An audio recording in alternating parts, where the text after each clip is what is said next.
Hello guys, আজকে একটা new blog নিয়ে চলে আসলাম তোমাদের মাঝে খুবই দ্রুত। আপনারা তো দেখতেই পারছেন আজকে আমি কি নিয়ে ভিডিও করতে যাচ্ছি, আপনারা একটু কমেন্ট করে যান। আজকে আমি রাস্তা নিয়ে আর কি ভিডিও করতে যাচ্ছি। দেখেন আমাদের রাস্তা কিন্তু ফুললি কমপ্লিট হয়ে যাওয়ার পথবর্তী আর কি।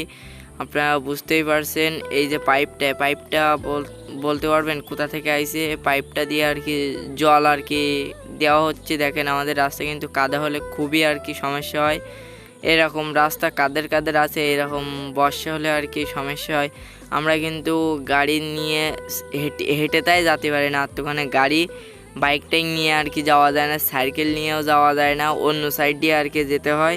দেখেন আমাদের রাস্তা কিন্তু কাজে আসি নাই, আজকে কর্মসূচির লোক আজকে রাস্তার কাজে আজকে আসে নাই।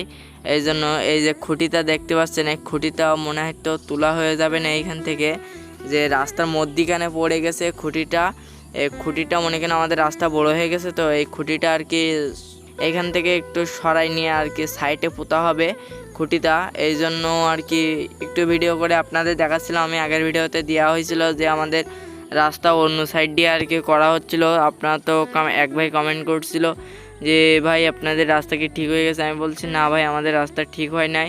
দেখেন আমি তারপরে আরেকটা ভিডিও করে দিয়েছি, আপনাদের দেখার সুবিধা করে দিয়েছি। দেখেন আমাদের রাস্তা কিন্তু অতিরিক্ত আকারে খারাপ। এই রাস্তা ওপর শুকুইছে, তলার কিন্তু শুকুইনি।